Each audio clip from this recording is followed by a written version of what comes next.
Bonjour les amis.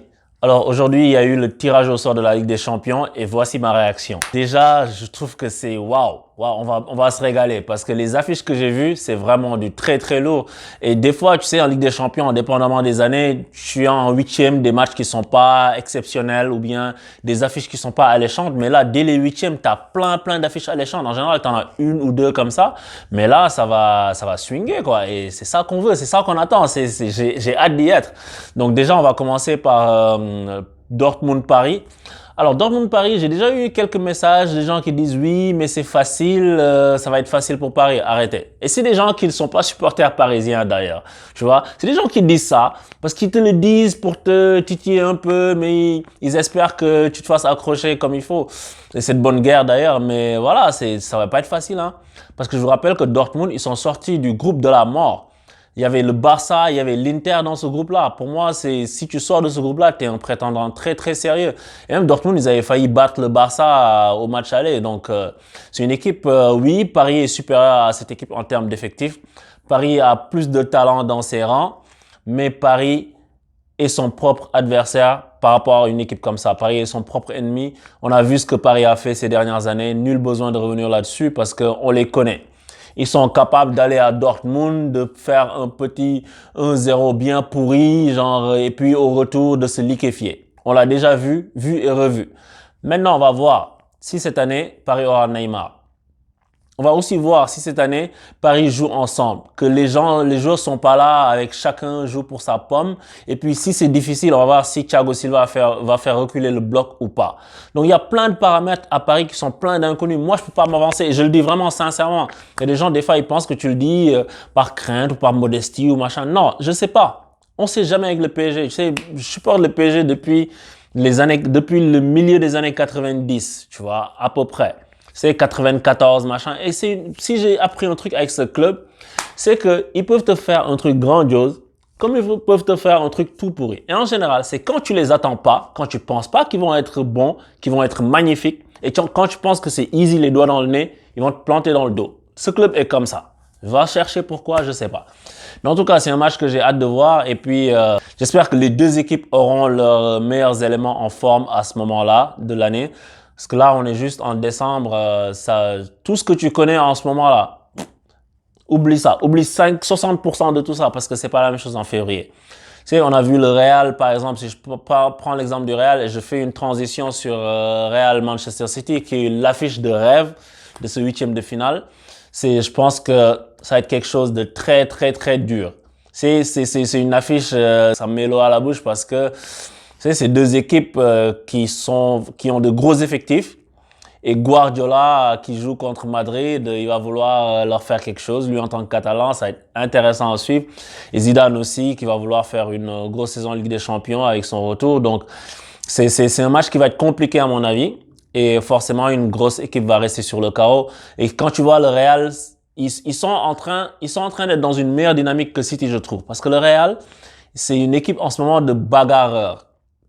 Le Real de décembre n'est jamais le Real de février. L'année où ils ont éliminé Paris, je l'avais dit. Quand tout le monde disait oui, Real, ils sont au plus mal, ils sont pas bons, j'avais dit, you know what?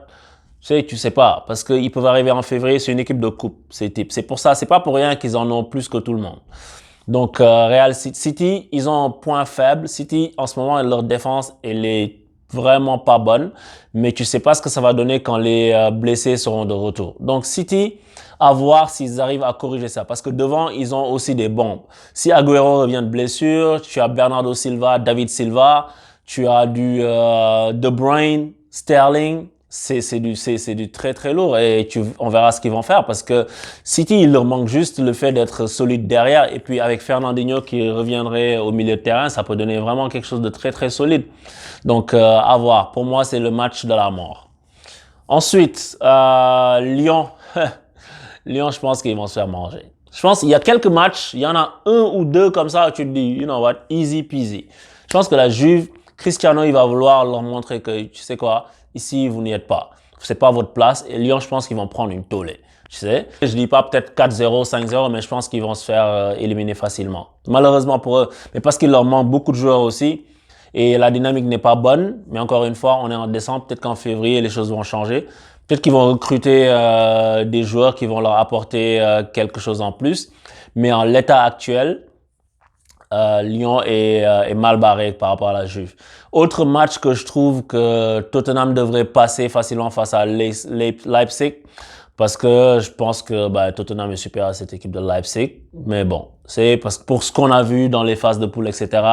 Nouveau coach, les mecs sont là, ils gagnent à l'arraché, ils ont une toute autre mentalité, donc ça peut faire mal. On va voir ce que ça va donner, parce que le foot, tu peux jamais prédire à l'avenir, mais juste on analyse les forces en présence avec les dynamiques actuelles. Donc, je dirais Tottenham assez facilement. Enfin, assez facilement. Ils vont s'en sortir, à mon avis. Tu vois, c'est les Juves, je dirais assez facilement. Tottenham s'en sort.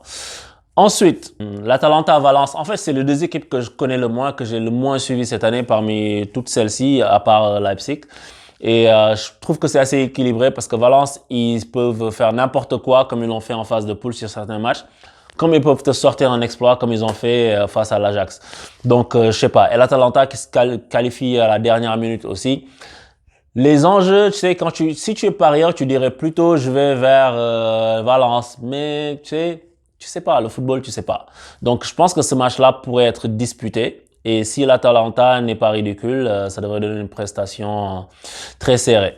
Ensuite, qu'est-ce que nous avons ici? Chelsea-Bayern, je trouve que toutes ces affiches-là sont équilibrées parce que Chelsea-Bayern, le Bayern en championnat, ils sont pas largués, mais ils sont moins bien parce qu'ils sont genre à 7-8 points du premier et tu sais, genre, c'est pas la grande saison, c'est pas la grande forme, ils sont en année de transition. Chelsea aussi est en année de transition, mais Lampard a réussi à en tirer vraiment quelque chose de bien avec moi, j'adore les Mason Mount, Tammy Abraham, j'aime beaucoup ce duo-là. Mais c'est pas que ça dans une équipe, c'est beaucoup plus que ça.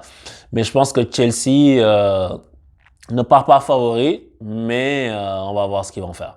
Donc, c'est ce que je voulais dire sur ce match-là. Ensuite, qu'est-ce que j'ai pas dit? Naples-Barça. Alors, Naples-Barça, je pense que le Barça va être l'une des rares équipes qui va se promener. Pourquoi je dis ça? Parce que Naples, en fait, s'il y avait encore le Naples de Carlo Ancelotti, je pense que le Barça aurait eu beaucoup de mal.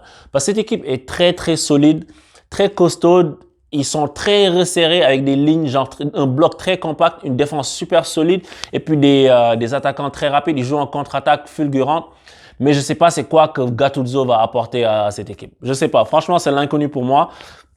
Je pense que ça aurait été une confrontation vraiment difficile pour Barcelone si Ancelotti était encore là avec son sens tactique et tout ça.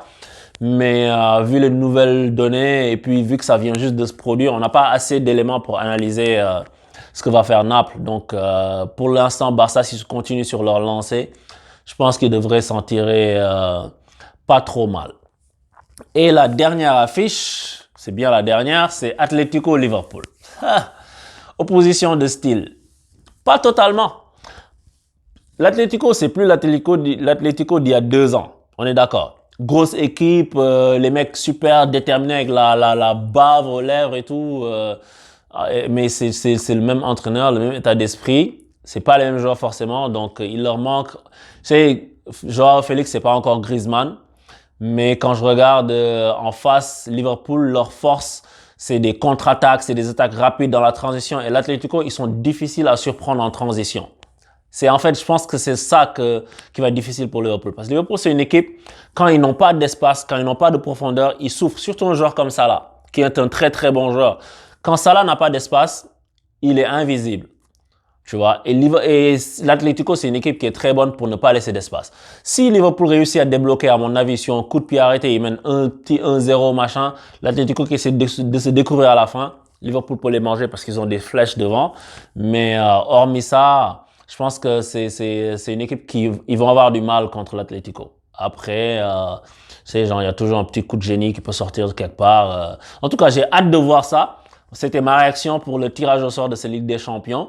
On a hâte d'être au mois de février. D'ici là, les équipes auront le temps de se régénérer, de faire des recrues pour des ajustements pendant l'hiver pour celles qui voudront le faire. Et on espère que ça nous donnera une grande phase de huitième de finale avec de grands matchs qu'on pourra tous débriefer ensemble. Je vous dis à bientôt sur 11 pour tous. Abonnez-vous, activez la cloche. Je vous dis en février pour la Ligue des Champions. Ciao!